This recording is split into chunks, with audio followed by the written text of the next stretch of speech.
is Lucy and this is my channel, The Sewing Gardener. Very big welcome back if you've been before, and an even bigger welcome to you if you are new here.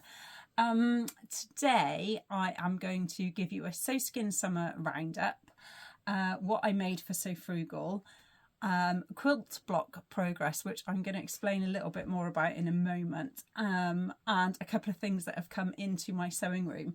I was going to do my So Fruity roundup fabrics as well, but whilst I've got the fabrics, I haven't really decided what I'm going to make with them. So actually I think rather than make this vlog exceptionally long, I'm going to do this one and then do another one either tomorrow or Friday. It's Wednesday. Did I say that? It's Wednesday the 10th of June. Anyway, it's Wednesday the 10th of June here. And it is cold here in the UK at the moment, but I am assured that there is a heat wave on the way. Also, the weather forecast tells me, which is a perfect time to talk about Sew Skin Summer again and to make you all rethink about looking after your skin when the sun comes out. But first, before I forget, I'll tell you what I am wearing, and then I'm going to have a little confession. Then I'll show you what's come in. There's only a couple of things, and then we'll get into Sew Skin Summer. So I am wearing the Tara top, which I made back in 2021. No, the Tara top is by, I've written it down and I'll put the name here because I might say it wrong, Grasilia Fabrics. I think I made it back in 2021, and this is also their cotton jersey, and it's a really pretty, it's got this sort of screen with these scallops, and there are some little hearts over it in various places as well. Of course I can't see, there's like, you know, like little hearts on there. I don't know if you can see that, but yeah, I made this, gosh, I'm sure it is 2021, and it's fabulous, and this jersey is lovely and thick and quite cozy. You can do a short sleeve version as well, but I've only ever made the long sleeve. So that's what I'm wearing.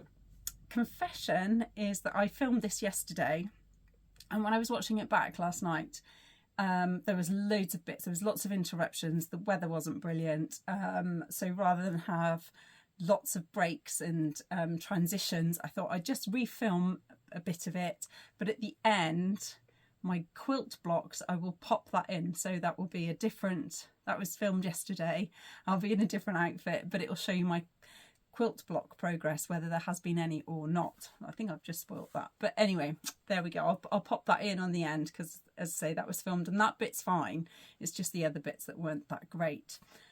So I was hoping to get a vlog out to you sooner than I have, but it was my birthday last Friday, and I had the most amazing time, and the birthday then went over into the weekend. Being a Friday, we went out Friday night, and then my daughter had a boyfriend round Saturday, or two daughters had their boyfriends round, and my youngest daughter from university came home for my birthday on Thursday.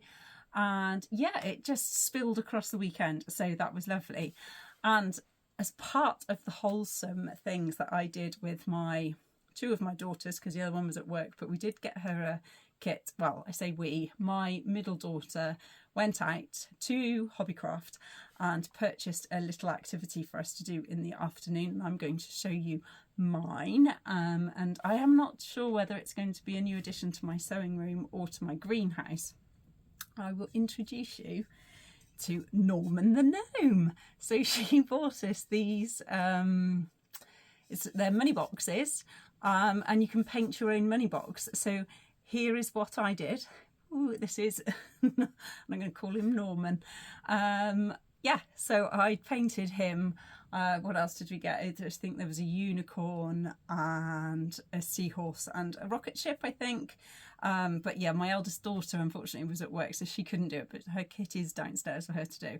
So we had a fabulous time doing these on my actual birthday afternoon, and then we had tea, well, we had cake, Prosecco, and then we went out for food, and I wore my Trini dress, which I made for Sew Skin Summer, which I'll put here.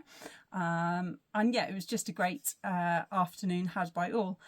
And the other thing that's come into my sewing room was from my lovely friend, Sam, who is Sew Let Sparkle on Instagram and here on YouTube. And she sent me a very nice little label with a Sew Let Sparkle a very nice little card with a So Let's Sparkle bit and one of her star docs. So you can put it on your sewing machine to put your snips in. Now, the reason mine is not on my sewing machine is because my main sewing machine is downstairs, ready to go to service. Missed the collection yesterday, which is really bizarre because there was lots of us at home. But yeah, that's in the hallway. So I didn't want to put it on this one because this is not my main one, and I didn't want to stick it on and then not be able to get it off. So I shall be putting that on. So thank you very much, Sam. That was gratefully received and very generous of you too. So thank you for that. So they're the couple of bits that have come in. So we'll go into a Sew Skin Summer Roundup. But obviously that finished on the 31st of May. My daughter Lily was in London on the Monday and she came back late Monday night. So we drew the prizes together on the Tuesday. I like to do it with somebody just to make sure that it's going okay, and if it's not, help, because it's completely random. So if you entered Sew Skin Summer, and if you're not sure what I'm talking about, not aware of Sew Skin Summer is a challenge that I set up on Instagram in 2025 to raise awareness for skin cancer. And if you want to know more about it, I have other vlogs detailing the information, and there is a vlogger tour in 2025 and this year, which also all go into it in more detail. So anyway, that's the short version, and it's a challenge that's run on Instagram, and I've lost my train of thought. I'm so sorry, because I went back over why I did it. But yeah, so we drew out the prizes on the Tuesday, and it's completely random. That's where I got to. And I use a randomizer. We used a different one this year. We used two, in fact. So we randomised the entries and we randomised the prizes as well. Whereas the year before, I went down the prizes in order that the sponsors donated them, if that makes sense. So I just went down like that, and when we drew somebody out, everybody had numbers last year. This year we named everybody, but it was completely random, which always worries me because there are physical prizes and there are virtual prizes, and the virtual prizes are for anybody because it's worldwide, whereas the physical prizes are just UK only. And for the second year running, I didn't have to worry about drawing out a physical prize for a worldwide entrant. So that was also really good. And a few people that won last year also won this year, which is just amazing for them. And yeah, bizarre at the same time. So I'll just give you a quick roundup of things that got entered. I actually had less entries this year than last year. And I don't know whether that was because May was a particularly heavy challenge month this year, and I had considered moving Sew Skin Summer, but as it runs in conjunction with Melanoma Awareness Month, which is May, it's a bit difficult for me to move. But back in 2025, we had 226 entries. This year I had 168. However, the range of items was much broader this year. So last year I had lots of repeats, like bucket hats. I think I had something like 27 bucket hat entries last year, and this year there was something like 13 hat entries, not just bucket hats. And that goes the same for bags and sunglasses cases and things. I had a lot less of those types of entries, but I had a lot more garment entries this year. And for an idea that I robbed off my wonderful friends, Sam, Catherine and Rachel, who did the Sew Phoenix challenge in September last year, I robbed the email idea, and that excuse me, also worked amazingly well, because I want to be super inclusive. And if you don't have Instagram but you watch YouTube and you sew, it's very difficult to enter some of these challenges. So I introduced email and it worked fantastically well. I had several email entries. I think I've had about 6 or 7 email entries, including one lady who is on Instagram, but for some reason she couldn't post her photos, so she emailed in as well. So and actually one of the email participants won a prize as well, so even better. But yeah, I just thought I'd go through some of the top items that were entered, or repeat things. So whilst there was a huge diversity, we had 30 dresses, And they Summer Breeze, I've written some notes here, by Maxi by Pattern Emporium, and I'll put a picture of it here. These are all stock pictures, they're not entrance pictures.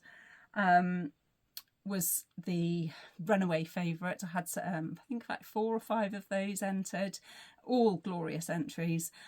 Closely followed by the bride's dress of core fabrics. And now that will be because Sew Frugal was running in May as well, and we agreed that people could enter the same item for both challenges. So that was a big crossover, and from that actually I had quite a lot of free t-shirt pattern entries, which is great because I have made a list of these because I need more t-shirts in my wardrobe. So I've made a list of all of those. The biggest shirt entry was the same as last year, and that is the Jenna shirt by Closet Core. I think we had 22 shirts over. Yeah, we had 22 shirts overall, with the Jenna shirt by Closet Core being the runaway entrant. We had 12 blouses, and the Rivy and the by Chalk and Notch and the Almost blouse by Maison Fauve, very competitive there. Slightly more Rivies, but there were almost as many almost blouses. And then the So Liberated chanterelles, those pants or trousers, we had more of those than anything else, and there were about 14 worth entries of pants and trousers. But I was blown away by the support and the messages, and I've had lots of messages from people who are going through treatment or family members that are going treatment, and I send you lots of love and best wishes. I had people who have gone and had their own skin checked because of my challenge, and that is what I wanted to do. I wanted to raise the awareness and just get checked. Yeah, I'm delighted that Sew Skin Summer is getting the awareness raising that I wanted it to. So that is a full Sew Skin Summer roundup. Will I be doing it next year?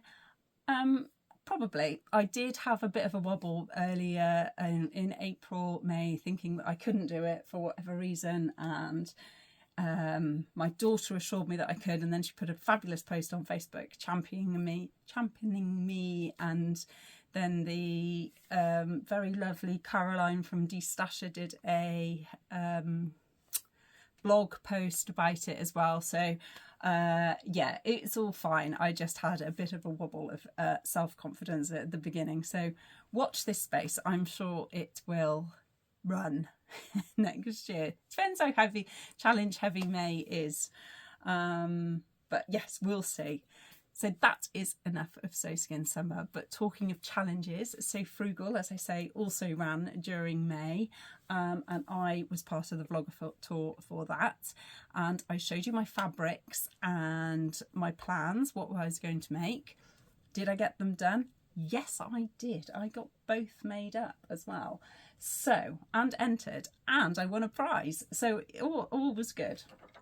So I made the Asta pants by Mood Society in this glorious, I think it's a viscose, I'm not really sure, I didn't write it down, but it's like it's a bit more shiny, so there might be polyester content in there as well, in this glorious fabric, which I bought at the Stitch Festival back in 2024, and I'm pretty sure it came from Sister Mintaka, but I'm pretty sure. I wouldn't want to, I didn't post that on Instagram in case I didn't. So, but what do I think of these?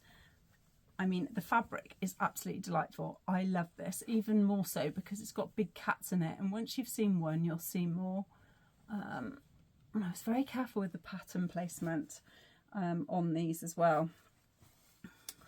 But Mood Society instructions, actually these were quite good, I have to say, although there is a couple of points. If you've not made trousers before, this is probably not the pattern for you. Two things: it tells you to add belt loops, but it doesn't tell you how to make them. So that's point number one, which they're not difficult, but if you have not done it and you're fairly new to sewing, that's quite a daunting thing. It has a fly zip, which again is not the easiest thing to construct, although these pattern instructions were quite good, apart from and I went back and reread them. I am known to skip read instructions, and before I started filming this, I double checked. They ask you on the pattern to cut out a fly shield, which is here in the make. It is definitely there because I put mine in. The instructions do not tell you to put it in, and only because I've made trousers before did I have a good understanding of how that went in. But you would be left over with a pattern piece if you weren't sure. So that was that. They don't tell you to finish any of the seams, so that's another thing you need to bear in mind. What else was it? The sizing is really inclusive. It goes from 0 to 30, and they were quite big sizings. I'll put the link to everything in the description box. But the sizing, these are too big for me. And that is because they don't give you a finished garment size, which is fine. So I went off my measurements. And the sizing goes 0 to 2, 4 to 6, 8 to 10, 12 to 14. My sizing would put me in a 12, but realistically, because they are wide, but I didn't want to risk the waist. I'm not anywhere near a size 8, so I wouldn't want to make the size 8 to 10. There's no 10 to 12. So that was a bit problematic. If I was going to do it again, I would definitely take something out of the waist. The hips are fine, and they've got lovely deep pockets. They've got a pleated detailing on the front there. You can't really see it on this busy fabric, but there's some pleats there. And I say they come with pockets, and you can make them full length, which is what I've done. I mean, they're very wide, or you can make them into culotte style. And I'll put a couple of pictures here of them. But yeah, I'm actually really pleased with them. The instructions, they didn't take that long to make up, but to say, if you haven't made trousers before, some of this fly construction you may struggle with. But other than that, the instructions were really quite good, and they have some really good pictures showing you how to do it as well. So that was my first make. Oh gosh, I've got a bit of a frog in my throat, sorry about that. And then my second make was the DIY caftan by the Stitch Sisters, which uses 7 rectangles. And I made it in this beautiful fabric that I got in a Hey Sew Sister project box to make a pair of dungarees. It's a very lovely cotton, and I obviously never made those dungarees, and it's just been sat there. So I thought it would make a fabulous caftan. And it does. But my mistake, and this is a bit of advice for anybody that wants to make this pattern, do not choose one that would need to have pattern matching. The front seam, the back is done on the fold, so no issues, but the front is 2 panels. So your rectangles consists of 2 sleeves, 2 front panels, 2 waist ties and 1 back piece, and you join the front all the way down. So when I measured, when I laid it out, I realised that, and I thought I'd got it right. Now when you construct it, the instructions are fantastic. I think there's a YouTube tutorial to it as well, so a brilliant pattern, and I highly recommend it. But when you do your rectangles, you lay them out and then you measure for the back. It tells you to measure down there and there, and then so on the top bit, on the narrower bit of the rectangle, you measure across and then you measure down, and then you join that up to cut the back neck piece out like that. And then you similarly do it from the front, but for the front you do the 2 pieces together and then cut it out like that. So that's what I did. And whilst I pattern matched it, when I cut it out, when I then marked out the bits and cut the front out, they were the wrong way round. So this bit here, the side seam, should have matched with the other bit, or these should have been the other way round, is what I'm saying. So that should have been this side and this one should have been that side, and it would have been fine. But I just didn't even think, and I just put them together and cut it. And of course then your neck is cut and there's sort of not really any going back. So if you look on my inside, the seam allowance is 1.5. I had to pull it over quite considerably, more so on the other side. I would say there's a good 5 centimetres in there, which made it then narrower on my hip. Now I'm a massive fan of the Closet Core Charlie Caftan. So when I saw this, I thought, brilliant, love a caftan. Well, I love the Closet Core one. And actually the day that I tried this on was one of the days in the heat wave that we had back in May, and I was already wearing my one of my Charlie Caftans, and I put this on to try it for fit, and it was a lot snugger around the hips. Not to the point where it's unwearable, but it was because I'd had the Closet Core one on. And I thought, oh, I don't really like it. And then I was cross because I had to change all of this neck bit. So this V, you can see what's happened. I've had to bring it down a lot lower because I had to alter everything, and it didn't work particularly well. However, when I came to put it on for the photographs, I absolutely love it. So I wasn't sure if I liked it. Still not sure if I like it looking here. It gives me nighty vibes. And yet when I see it in the photos, and when I actually wore it for all the photos, I then wore it for the rest of the day. Love it. And I would highly recommend, just don't use a directional print. Use a busy pattern and you'll be absolutely fine. Don't use one, well, you can use directional, but don't use one that needs pattern matching. That's the tip.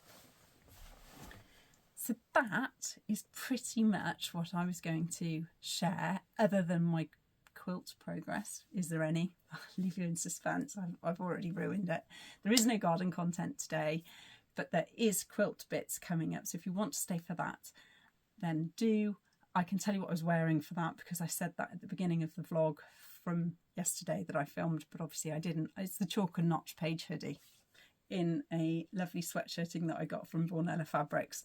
So if you want to watch that, please do. And that was filmed yesterday. And otherwise, I will see you all very soon. And I probably will say goodbye twice on this vlog if you stay for the end. But if you don't watch the quilts, then bye for now. And I will be back at the end of this week. Oh gosh, it's Wednesday today. To film my So Fruity plans. And I will see you all very soon. Bye for now. I'm going to give you a quilt blog update. There's not going to be any garden content today. But I am going to give you a quilt block update. So I am doing the second start to the right. I don't think I've got a picture. Yes, I do. A picture of it here for Artiste Quilting. That's not my colourway. I'm doing the blue colourway. So I'm doing Dusk. This is Dawn, but that is the quilt that we are doing. I have shown you Peter. So we've made Peter in April. May was Wendy. And June is going to be Michael here, so I need to get on and cut Michael out, but I did get Wendy finished, and she's in 2 blocks. So I'll show you her legs first because that's easier. Legs, and they obviously attach to another quilt block soon.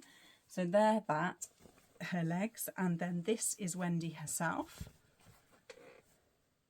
Oh, she's got something on her there. Didn't think she had a hair clip. So this is Wendy.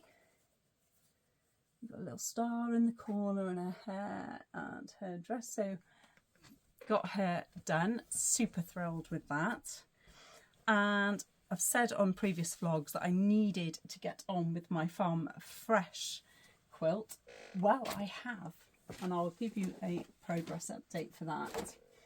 So I only had 3 blocks left to do. 2 of which were cut out. Well, I thought 2 of which were cut out. It turns out 1 was fully cut out and the other one was half cut out.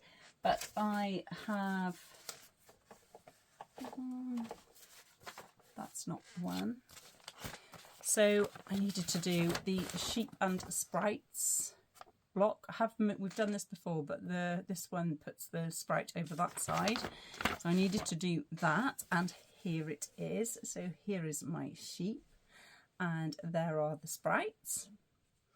So thrilled that I've got that. So that left 2 blocks. And I went and thought, oh well, I'm in quilt mode now.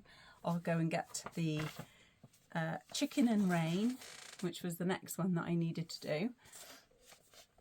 I'd only cut out the pink pieces. I hadn't cut out any of the background fabric, so I needed to cut that out. So I did that, and I have finished the block. So got that done. So this is the Chicken and Rain. So then I went and checked all my blocks just to double check what I needed to do, and the rest are all in the box down there. I just needed to finish doing, so this is the wheat block, and then the assembly block. Obviously I haven't, but I finished my wheat block as well, and I'm on my squeaky chair. So here is my wheat block. So I have actually finished all of the blocks for the Farm Fresh sampler. And now I just need to piece it together so it looks like that. So you can see this, there's the two sheep. So you can see what I mean by the sprouts being in a different place. So yeah, I am thrilled. I have got this done. So all of the blocks are done, which means June, I have some Sew Frugal plans, which I'm going to do a separate vlog for. But June, because I finished the So Place Like Home quilt, I haven't quilted that yet because I want to do it on my frame. But I didn't want to do my So Place Like Home one first on the frame. So I'm going to piece this one together, put this on the frame and quilt it. So June is very much going to be learn how to use my frame. I keep pointing here because it's here. I'll put a picture in of it so you can see what I'm pointing at, because I don't really want to turn the camera around because it's being used as a dumping ground at the moment. Mostly quilt, to be fair, quilting bits, but it looks messy and I don't want to show you that. So yeah, I finished that as well. Take care for now, and I'll see you soon. Bye.